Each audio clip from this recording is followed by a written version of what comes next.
"Hands up, you are trespassing on private community property." The shrill voice cut through the peaceful afternoon air like a shattered pane of glass. I saw the glint of metal first, then the unmistakable shape of a handgun, pointed directly at my daughter, Emily. My blood ran cold. This was Carol, the self-appointed queen of our little lakeside community, decked out in a tactical vest, 2 sizes too small, and a security guard hat that looked like a cheap costume prop. The ridiculousness of the outfit was completely overshadowed by the very real weapon in her hand. Emily, bless her, didn't even flinch. She just stood there, her hands held loosely at her sides, with an expression of profound disappointment. "Ma'am," she said, her voice steady and calm, "I need you to put the weapon down, now." Carol just laughed, a high, unhinged sound. "I'm making a citizen's arrest. This is my jurisdiction," she shrieked. What this power-tripping HOA Karen didn't know was that she was currently pointing a firearm at the newly elected, and very real, county sheriff. This was the end of a long, crazy story, and her downfall was going to be epic. Want to know how we dismantled her little kingdom? Drop a comment letting me know where you're watching from, and settle in. My wife Sarah and I had been dreaming of a lake house for over 20 years. Not a mansion, just a quiet place with a sturdy dock, a porch for sipping coffee, and enough water for our grandkids to splash around in. I'm a retired civil engineer, and the idea of having a small, manageable project reinforcing the dock, maybe building a new fire pit, was my version of heaven. After years of saving and searching, we found it. A perfect, slightly rustic 2-bedroom cabin on the edge of Silver Lake, nestled in a quiet cove. The property record showed it was one of a handful of lots that were platted before the main development, a half-mile down the shore, was built. This was a key detail, a beautiful, crucial fact that would become our Excalibur in the coming suburban warfare. We closed the deal, spent a month doing some light renovations, and moved in just in time for the spring thaw. The first 2 weeks were idyllic. The loons returned to the lake, the sun dappled through the pines, and the biggest decision of the day was whether to fish from the dock or the canoe. It was everything we'd ever wanted. And then we met Carol. She arrived on a Saturday morning, driving a golf cart that was modified to look like a miniature police cruiser, complete with a flashing yellow light on top. She parked it at a jaunty angle at the end of our driveway and strode onto our lawn like she was General Patton inspecting the troops. She was a woman in her late 50s, with a severe haircut, wraparound sunglasses, and an air of absolute, unshakable authority. She carried a clipboard like a scepter. "Welcome to the Silver Lake Community Association," she announced, not as a greeting, but as a declaration. "I'm Carol Peters, the president." I offered a handshake, which she ignored. "We're Frank and Sarah," I said, trying to maintain a neighborly tone. "Pleasure to meet you. We're so excited to be here." Carol gave a curt nod, her eyes scanning our property with a critical sweep. She noted the new porch swing, the freshly painted shutters, the small stack of lumber I had for a new planter box project. "I'm sure you are," she said, her tone suggesting we had passed some initial minor test. "I have your welcome packet and a copy of the association bylaws. Our dues are $500 a year, payable by the 1st of next month. That covers dock maintenance, road plowing in the winter, and our community security patrol." She tapped the ridiculous golf cart with her clipboard, "which I personally oversee." Sarah, ever the diplomat, smiled warmly. "Oh, that's very kind of you to stop by, Carol. We actually weren't aware there was an HOA. The realtor didn't mention it, and it wasn't in any of our closing documents." This was the moment the mask of civic duty slipped, just for a second. A flicker of something hard and possessive flashed in Carol's eyes. "Well, of course there's an HOA," she said, her voice taking on a patronizing edge. "How else would we maintain the integrity and value of our community? Some realtors, they just don't do their due diligence. But not to worry, I'm here to get you squared away." She thrust the clipboard and a thick binder at me. "All the rules are in there. Lawn height, trash can placement, approved paint colors, boat usage hours. It's all very straightforward. We have a meeting on the first Tuesday of every month. Attendance is strongly encouraged. I'm not anti-HO by principle. I understand their purpose. But this felt different. It was the presumption of authority, the immediate demand for payment, without so much as a proper introduction to the neighborhood itself. As a civil engineer, I live and die by contracts, plans, and legal frameworks. Something about her presentation felt off. Well, I said, taking the binder, we'll certainly look this over. Thank you for bringing it by. Don't just look it over, she said, her voice firming up. Sign the membership agreement at the back and get it to me with your check. There's a 30-day grace period for new residents, but I like to get everyone onboarded quickly. It prevents misunderstandings. She got back in her little cop cart, gave us one last look that felt more like a warning than a farewell, and zoomed off down the dirt road, her single yellow light blinking importantly. Sarah and I stood on our new lawn, the binder feeling like a lead weight in my hands. Well, Sarah said, breaking the silence, she seems committed. That night, I did what I do best. I researched. I spread our property survey and closing documents across the dining room table. Our lot, along with the 4 neighboring properties, was clearly delineated. I pulled up the county tax map online and cross-referenced the parcel numbers. It was just as we thought. Our properties were established in 1978. The main development, the one that comprised the Silver Lake Community Association, wasn't incorporated until 1991. We were geographically adjacent, but legally distinct. His HOA was voluntary for us, an opt-in, not a requirement. Legally, Carol's authority ended precisely at the property line of the 1991 development. The road we lived on was a county-maintained access road, not a private community drive. Her jurisdiction was an illusion she had carefully cultivated. I found the bylaws for her association online. It was a standard document, except for a few amendments she had clearly rammed through, giving the president an unusual amount of unilateral power for fining and enforcement. The next day, our daughter Emily came to visit with her husband and our 2 grandkids. Emily is my pride and joy. Smart, capable, and dedicated. After a decade as a deputy, she had just won the election for county sheriff. It was a huge accomplishment, and we were incredibly proud. We hadn't plastered it all over social media, as she preferred to keep her professional life separate, but it was a new reality for our family. She was settling into the role, commanding the respect of her department and the community. As we grilled burgers on the deck, I mentioned our visit from Carol. Emily listened intently, her brow furrowed. She has a fake police light on her golf cart? She asked, a small smile playing on her lips. A yellow one, I confirmed. And she said she runs the security patrol? She is the security patrol. Emily chuckled and shook her head. Dad, that could be a problem. You can't just put flashing lights on a vehicle and patrol around acting like law enforcement. Depending on the color and how she uses it, she could be inching towards impersonating an officer. That's what I thought, I said. And her HOA is voluntary for us. We're not part of her development. So, you're not going to join? She asked. I don't see why we should, I replied. We take care of our own property. We can pay a private service to plow our part of the road if the county is slow. I'm not paying $500 a year to be told what color I can paint my shed. A week later, I mailed a polite, carefully worded letter to the P.O. box listed in Carol's binder. I explained that after reviewing our property documents, we had confirmed our lot was not part of the Silver Lake Community Association, and that while we appreciated the offer, we were respectfully declining to join at this time. I wished her and the association all the best and looked forward to being friendly neighbors. I thought that would be the end of it. How wrong I was.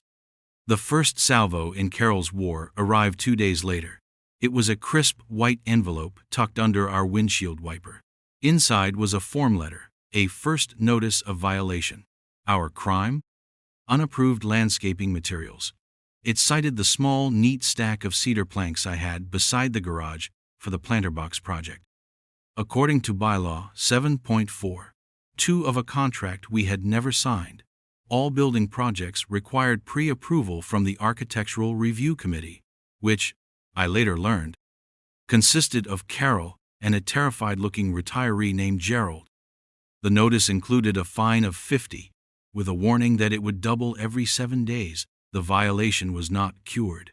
There was a handwritten note at the bottom, in neat, aggressive script.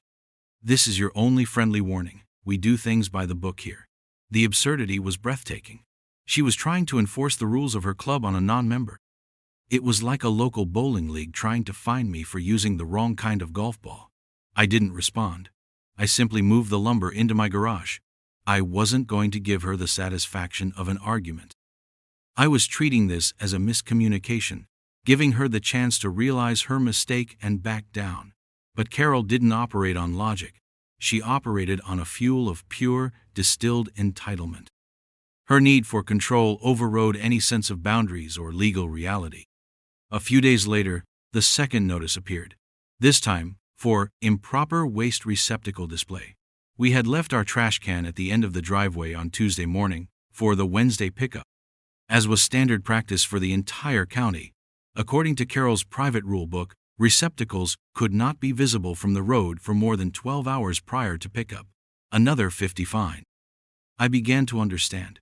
This wasn't about rules. It was about submission. She couldn't stand the fact that there was a single house, a single family, on her precious lake that wasn't under her thumb. Our polite refusal wasn't a rejection of her HOA. It was a rejection of her. And she couldn't have that. I started a file. A simple manila folder labeled Carol. Inside, I placed our property survey, the plat map, a printout of the county road designation, her binder, my letter, and the 2 violation notices. It was the engineer in me. Document everything. Every interaction, every piece of paper. You never know when you'll need the schematics for a teardown. The friendly warning soon gave way to a more direct form of harassment. Carol's golf cart became a constant presence. She would park it across the road from our driveway, just sitting there, sunglasses on, clipboard in her lap, watching. If we were out on the lawn, she'd watch. If I was working on the boat, she'd watch. It was a blatant, juvenile attempt at intimidation. My wife, Sarah, tried to kill her with kindness. One afternoon, seeing Carol parked in her usual surveillance spot, Sarah walked over with 2 glasses of iced tea. "Carol, you look so hot out here," she said with a warm smile. "I thought you might like something to drink." Carol didn't even turn her head. "I'm on duty," she said, her voice flat. "I don't accept beverages while on patrol." Sarah, a saint of a woman who could charm a charging rhino, was taken aback. She just left the glass on the ground near the cart and walked back to the house, shaking her head. The iced tea sat there, untouched, for 3 hours until the ice melted and the glass was covered in condensation. Then Carol drove away, leaving it behind. The message was clear. There would be no truce. The situation began to poison the very thing we'd moved here for: peace. Friends would come to visit, and I'd have to explain the weird lady in the fake police cart watching us from the road. "Is that your neighbor?" they'd ask. "Something like that," I'd reply, trying to laugh it off. But it wasn't funny. It was deeply unsettling. The next escalation came during my 60th birthday party. We'd invited about 20 people, including Emily, her family, and some old colleagues. We were barbecuing, playing music at a reasonable volume, and generally enjoying the beautiful summer day. Around 3 p.m., Carol's golf cart came roaring down the road and screeched to a halt, blocking the end of our driveway. 2 of our friends were just arriving. Carol hopped out, clipboard in hand, and stood in front of their car, blocking them from pulling in. I walked down to see what the problem was. "Carol, can I help you?" I asked, keeping my voice level. "There's a noise violation in progress," she announced, loud enough for everyone on our deck to hear. "And you have an unauthorized number of vehicles. The bylaws state no more than 4 guest vehicles are permitted without prior notification to the association." My friend, Dave, a gentle giant of a man, leaned out of his car window. "Ma'am, we're just trying to park. Is there a problem?" "I am the problem solver," Carol declared grandly. "This is a private community with rules. This is not some free-for-all party zone." The sheer audacity was stunning. She was citing the bylaws of her club to my guests. "Carol," I said, my patience wearing dangerously thin, These are my friends. This is my property. You are not a member of this party, and your rules do not apply here. You are also blocking access to my driveway on a county road. Please move your vehicle. This road is maintained by the association. She shot back, which was a bald-faced lie I could prove with a single phone call to the county works department. And your loud music and excessive traffic are impacting the quality of life for our members? She gestured vaguely down the road, where her closest member was a quarter of a mile away and couldn't possibly have heard our music. Emily, who had been watching from the porch, started walking down the driveway. She was in civilian clothes jeans and a t-shirt and looked like any other guest. She approached the scene with a practiced, easygoing gait that I knew was her de-escalation mode. "Hi there," she said to Carol, offering a friendly smile. "I'm Emily. Is there an issue?" Carol looked Emily up and down, a sneer forming on her lips. "Another one," she muttered. Then, louder, "Your party is in violation of multiple community standards. I need you to disperse your excess guests and turn the music down now." "Which specific county ordinance are we violating?" Emily asked, her tone genuinely curious. The question seemed to throw Carol for a loop. She sputtered for a moment. "It's not an ordinance. It's the community bylaws. They are legally binding." "They're legally binding for members of your association, sure," Emily agreed pleasantly. "But my parents aren't members. So, again, I'm just wondering what public law you think is being broken here that would give you the authority to block a public road and detain people." The word detain hung in the air. Carol's eyes narrowed. She was used to steamrolling retirees, not being calmly questioned by someone who clearly knew a thing or two. "You're a real smart aleck, aren't you?" Carol said, her voice dripping with venom. "I know your type. Think you're above the rules. We'll see about that." With that, she took a photo of Dave's license plate with her phone, scribbled furiously on her clipboard, and then, with a final glare, got into her golf cart and moved it just enough for the car to pass. She spent the rest of the party parked in her usual spot, a silent, glowering gargoyle. The incident cast a pall over the celebration. It was all anyone could talk about. Dave and his wife were apologetic, as if they had done something wrong. I had to spend 20 minutes reassuring them that the crazy lady was, in fact, just a crazy lady with no actual power. After the guests left, Emily stayed behind to help clean up. "Dad," she said, her expression serious, "this has gone way beyond a simple neighbor dispute. She's not just annoying, she's actively harassing you. Blocking the road, trying to detain your guests, that's illegal. Her belief in her own authority is going to get her into real trouble." "I know," I sighed, putting the Carol file on the table. "I've been documenting everything." Emily spent the next hour looking through my file. She read every violation notice, examined the plat maps, and scanned the bylaws I had printed. As a civil engineer, I had gathered the what. Emily, as the sheriff, saw the how. She saw the pattern of escalating behavior, the specific statutes Carol was treading on, and the potential for a dangerous confrontation. Her whole association might be a house of cards. Emily mused, tapping the signature page of the bylaws. "Have you looked into their corporate status with the state?" I admitted I hadn't. My focus had been purely on the property lines and proving we weren't obligated to join. "I'll have one of my admin people look it up on Monday," she said. "And I'll check with the county clerk's office about any official authority she or her HOA might have claimed over that road. I'm almost certain she has none, but it's best to be thorough." She then gave me some specific advice. "Get a security camera, a good one, pointing down the driveway. If she sets foot on your property, I want it on video. If she blocks the road again, call the non-emergency line and report it. Don't confront her yourself. Create a paper trail with the actual authorities." A week later, my new high-definition security camera was installed, covering the entire driveway and a portion of the road. I felt a little ridiculous, turning my peaceful lake house into a surveillance state. But Emily was right. Carol's behavior was not normal, and it was getting worse. The next attack was more insidious. We received a letter from the county zoning and planning department. A formal complaint had been filed against us for an unpermitted shoreline structure, referring to our dock. The complaint, filed anonymously, claimed our dock was a new construction built without the required permits and environmental impact studies. Our dock was 50 years old. It was grandfathered in decades before the current shoreline regulations even existed.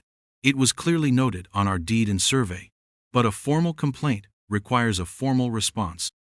I had to spend a full day digging out the original dock construction receipts my grandfather had saved, finding the relevant sections of the county code that grandfathered in existing structures, and composing a detailed 10-page letter to the zoning board, complete with annotated diagrams and copies of historical property records.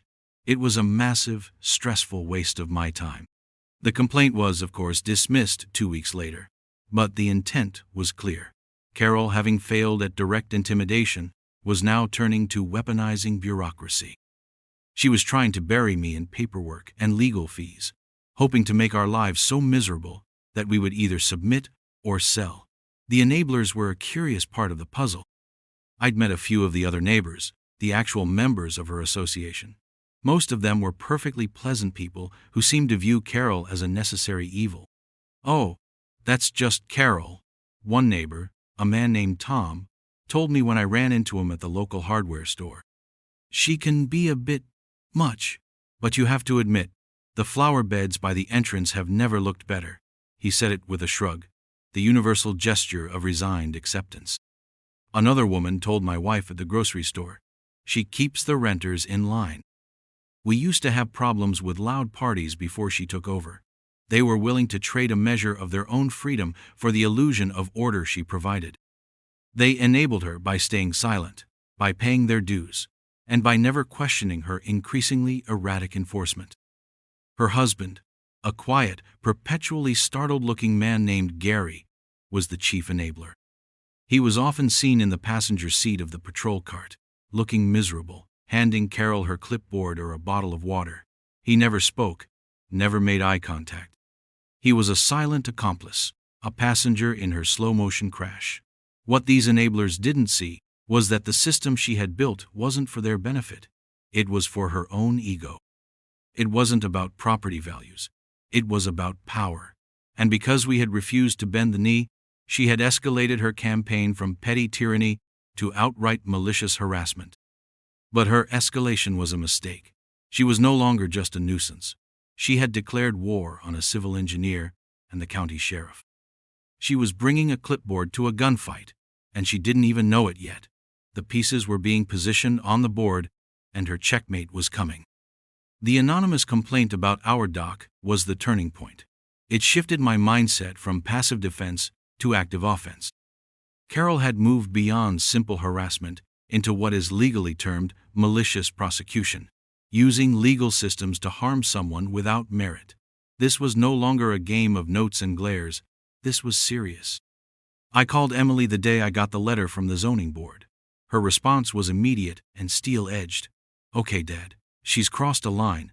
This isn't just an HOA dispute anymore. She's filing false reports with a government agency. That's a crime." The information Emily's admin dug up was the first critical blow. The Silver Lake Community Association, according to state records, had let its non-profit corporate status lapse 18 months prior. They had failed to file the required annual paperwork and pay the nominal fee. Legally speaking, the association didn't exist. It was a phantom entity.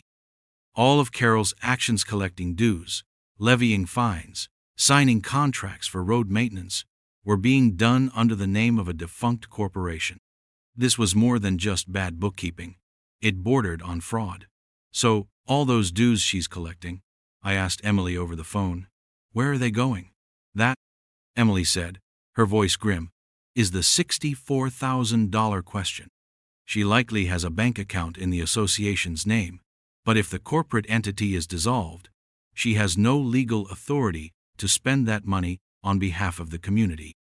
She might be commingling funds or just treating the HOA checking account like her personal piggy bank." The puzzle pieces were snapping into place.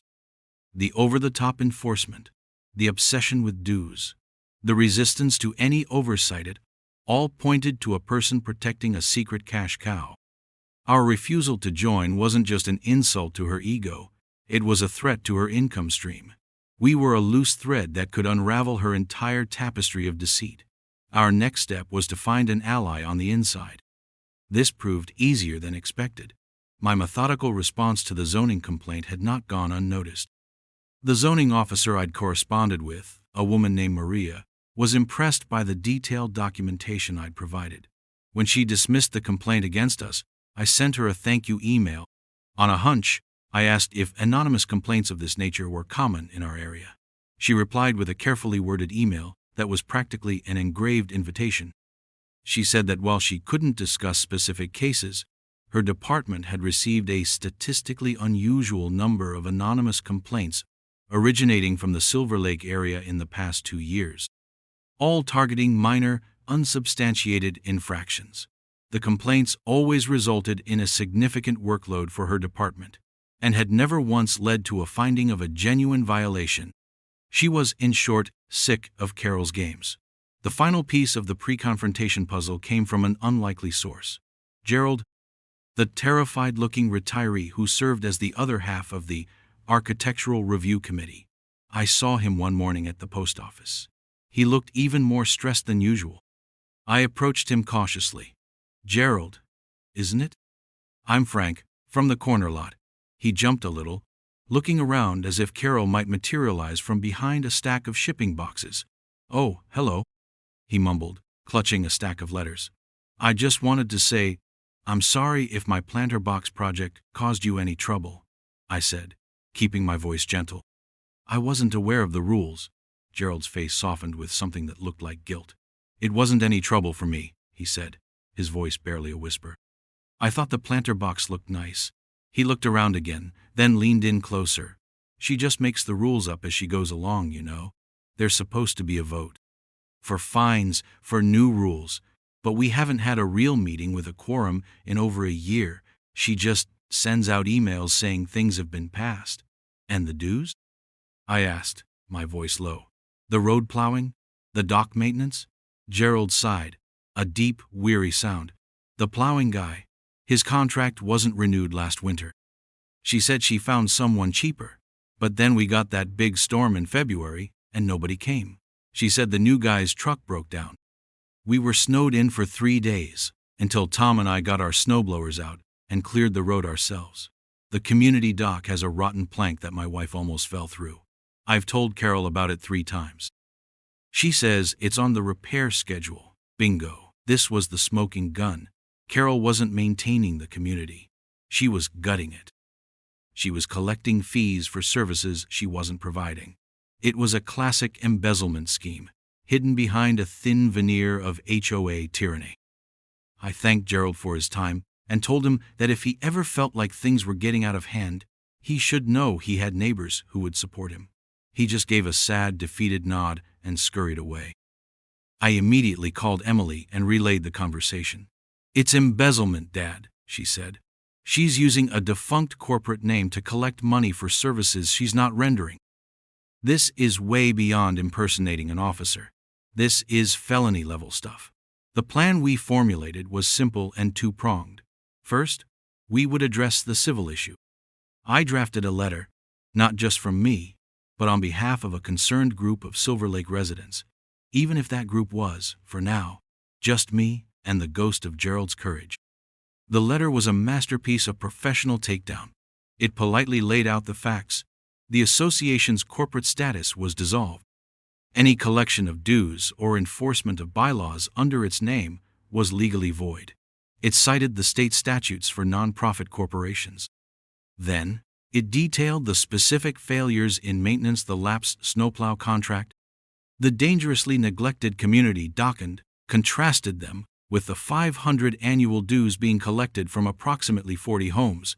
That was 20 a year, vanishing into a black hole. The letter formally requested a complete financial disclosure and an immediate emergency meeting of all property owners to discuss the election of a new, legally constituted board. We didn't threaten. We didn't accuse. We simply laid out the undeniable facts and made a reasonable request. I knew that once the other residents saw, in black and white, that their association was a sham, and their money was unaccounted for, Carol's reign would be over. The second prong of the plan was law enforcement. Emily, acting in her official capacity as sheriff, couldn't just launch an investigation into her dad's nuisance neighbor. That would be a conflict of interest. But she could act on a credible report of criminal activity, especially something as clear-cut as brandishing a weapon or illegally blocking a public road. We knew, based on Carol's escalating behavior, that she would react to my letter with incandescent rage. She would feel her power, her entire world, slipping away. And when backed into a corner, a creature like Carol doesn't retreat. She attacks. We predicted she would do something drastic, something that would cross the final line from civil dispute to criminal act. The security camera was running 24/7. My phone was always in my pocket, ready to record. All we had to do was mail the letter and wait for the Queen to topple her own castle. I sent the letter via certified mail to every single property owner in the Silver Lake Community Association, using the county tax records to get the official mailing addresses. I also sent a copy to Carol's P.O. box. The letters were timed to arrive on a Friday, giving the neighbors the weekend to read, digest, and start talking to each other. It was a carefully placed stick of dynamite, with a very long fuse. For 2 days, nothing happened. A strange, tense quiet settled over the lake. I saw neighbors retrieving their mail, standing in their driveways reading the letter, and then looking over toward Carol's house. I saw cars pulling into driveways and people having hushed conversations on their porches. The hive was stirring. The fuse was sputtering, getting shorter and shorter, burning its way toward the inevitable explosion. The explosion came on Sunday afternoon. It was a perfect, sun-drenched day. My grandkids were visiting, their happy shrieks echoing across the water as they had a splash fight with their father, Mark, off the end of our dock. Sarah was reading on the porch, and I was admiring the now-finished planter boxes, filled with her favorite impatiens. A fragile peace had settled over us, the kind you feel in the eye of a storm. Then I heard the angry buzz of Carol's golf cart, coming in hot. It wasn't the usual patrol speed. This was a full-throttle charge. She didn't stop at her usual surveillance spot. She rocketed right past the end of our driveway and swerved onto the edge of our lawn, crushing a corner of Sarah's flower bed under her tires. She slammed on the brakes and vaulted out of the cart before it even came to a complete stop. She was a woman transformed. The usual smug, controlled demeanor was gone, replaced by a mask of pure, choleric rage. Her face was blotchy and red. In her hand, she clutched a crumpled copy of my letter. "You!" she screamed, stabbing a trembling finger in my direction. "How dare you?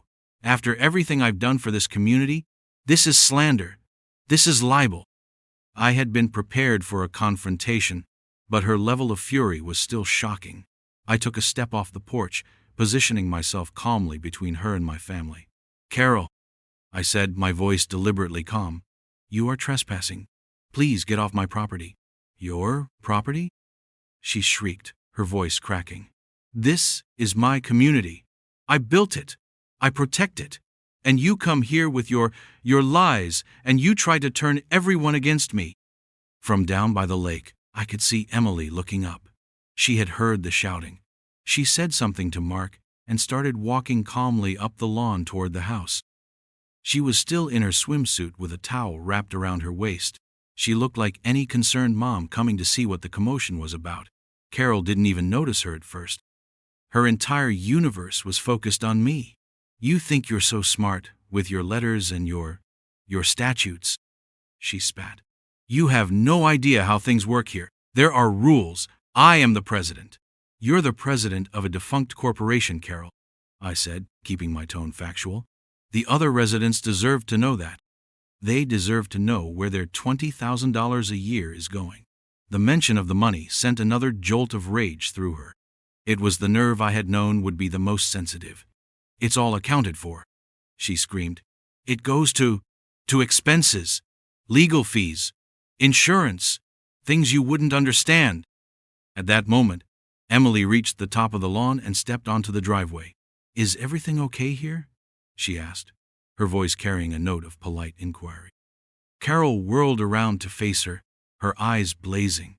Seeing Emily, just another member of the family she despised, seemed to break the last thread of her sanity. "You?" she snarled. "You're with him. You're all the same. You think you can just ignore the rules?" "Ma'am, I think you just need to calm down," Emily said, taking another step forward, placing herself slightly in front of me. "My kids are right down there. Don't you tell me to calm down?" Carol's voice rose to a hysterical shriek. "You people are ruining everything. You need to be taught a lesson." And that's when it happened. In a flash of terrifying, surreal motion, she reached behind her back to a holster I hadn't even noticed on her ridiculous utility belt. She pulled out a black, semi-automatic handgun.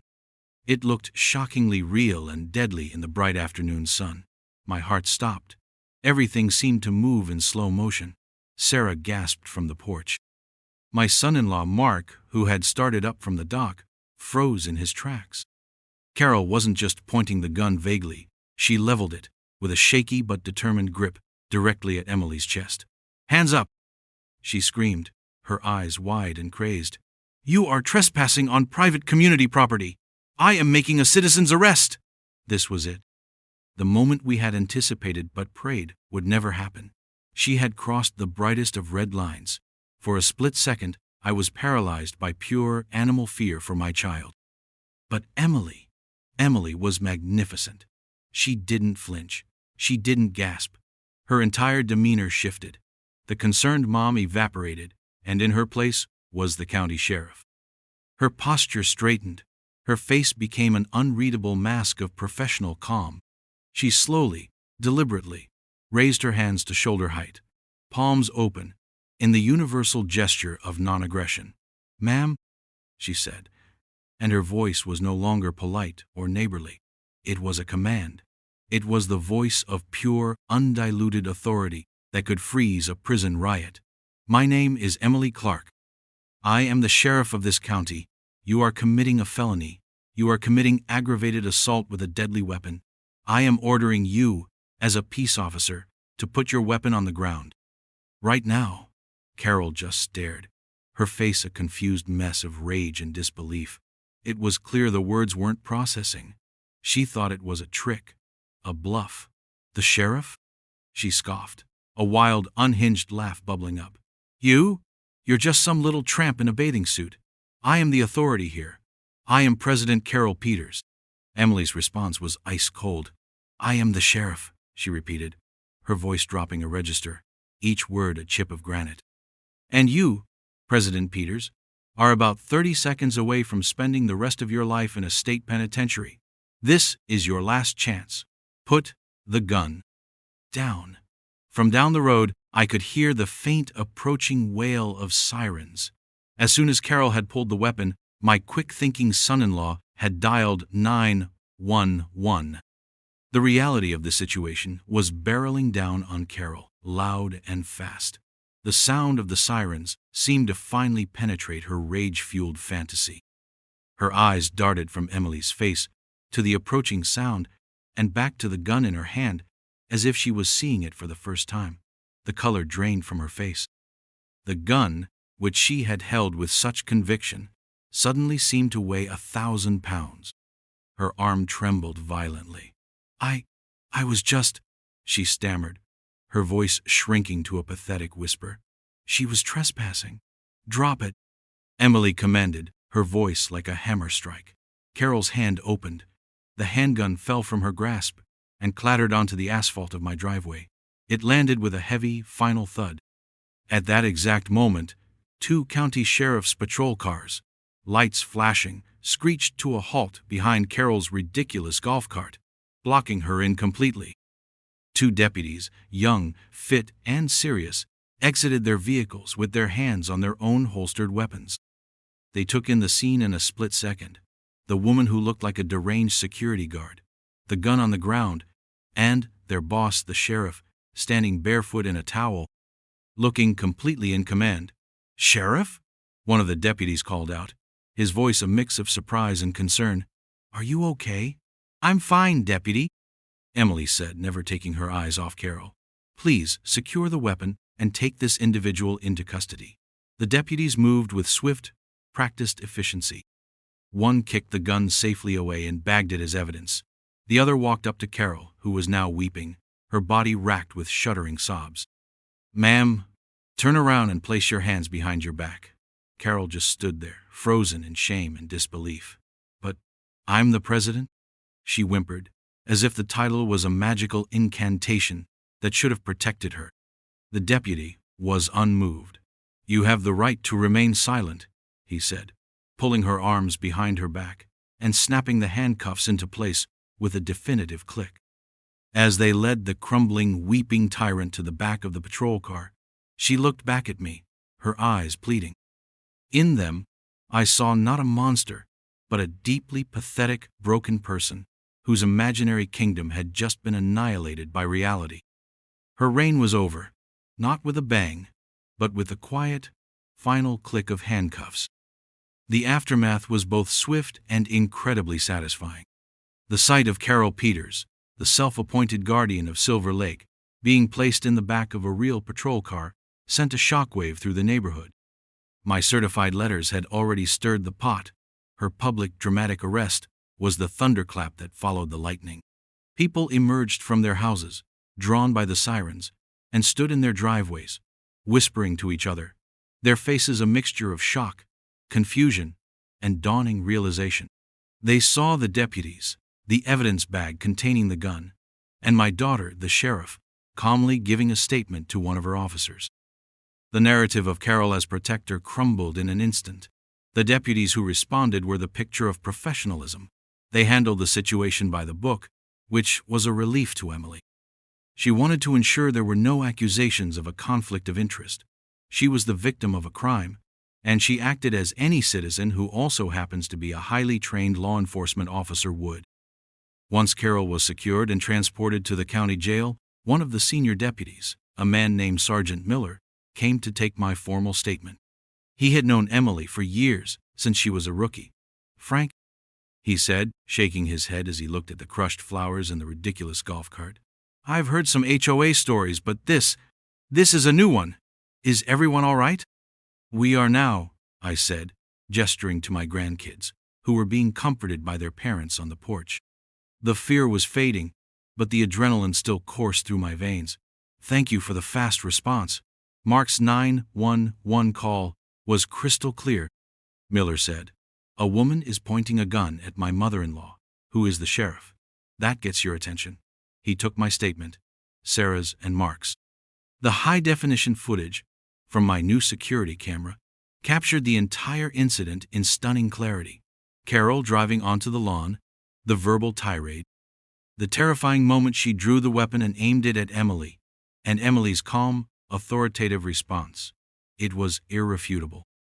There was no ambiguity, no room for her to claim she felt threatened or was acting in self-defense. The video showed her as the aggressor, plain and simple. It was the engineer's data-driven approach meeting the sheriff's demand for evidence, and it was a prosecutor's dream. Carol was charged with multiple felonies, including aggravated assault with a deadly weapon and impersonating a public servant. The committee that reviewed her security patrol found that her modified golf cart and uniform were deliberately designed to mimic law enforcement, a violation of state law. She was also hit with a slew of misdemeanors related to the false report she filed about our dock and for harassment. Her husband, Gary, bailed her out the next day, a process that apparently drained their savings account. The terms of her bail were strict. She was forbidden from possessing any firearms and was issued a temporary restraining order that prohibited her from coming within 500 feet of me, my family, or my property. The silence that descended upon our little corner of the lake was blissful. The surveillance golf cart was gone. The constant feeling of being watched vanished. We could work in the garden, have friends over, and simply exist without the oppressive shadow of her imagined authority. But the real victory wasn't just personal. It was for the community she had duped for so long. Armed with my letter and the news of Carol's arrest, the residents of the Silver Lake Community Association finally found their voice. A week after the incident, I received a phone call from Tom, the neighbor I had spoken to at the hardware store. His voice, once full of resigned acceptance, now carried a new tone of determination.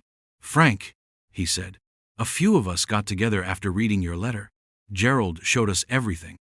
The fake meeting minutes, the unanswered emails about repairs. We feel like fools. We just let it happen." "You weren't fools," I told him.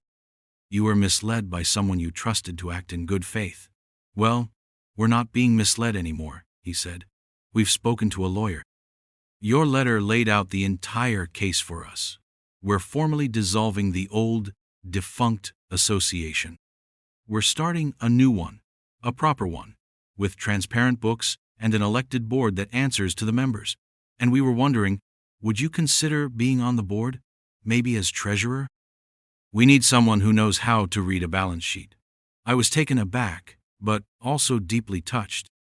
I politely declined a formal board position, explaining that my whole goal was to not be in an HOA, but I offered my services as an informal consultant. I would help them review contracts for things like road maintenance, offer my engineering eye on any community projects, and help them draft new, reasonable bylaws that protected property values without infringing on personal freedoms. It was the perfect arrangement.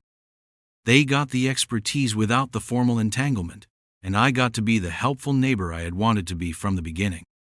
The first meeting of the new association was held a month later in a community hall in town. Nearly every homeowner attended.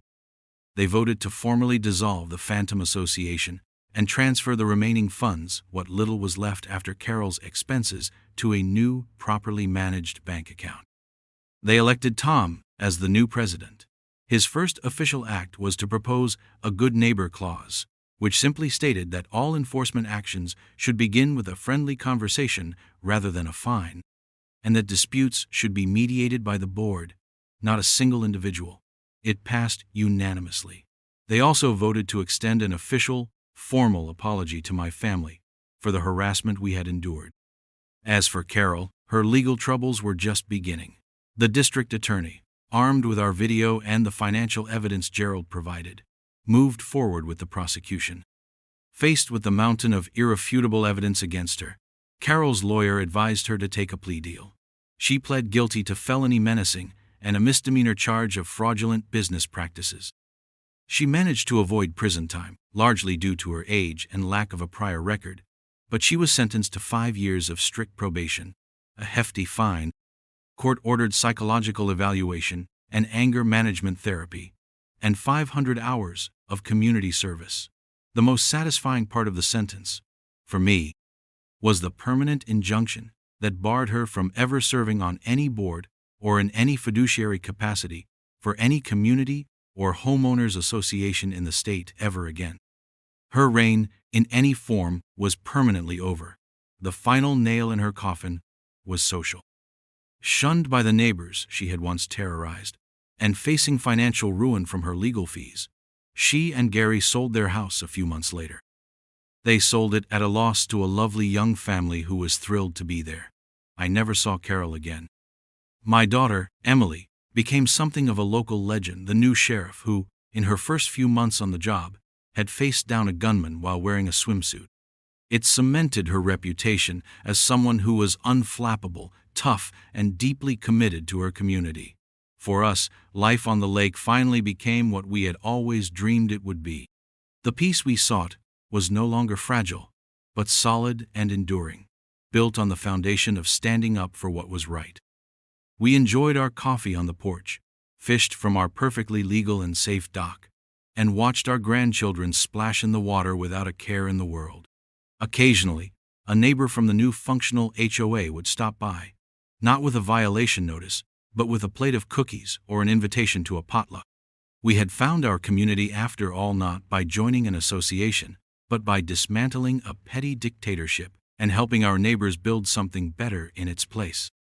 My file folder labeled Carol still sits in my desk drawer. I keep it as a reminder that sometimes the most peaceful view comes only after you've weathered the storm, and that no bully, no matter how much authority they pretend to have, is a match for a well-prepared engineer and a very, very smart sheriff.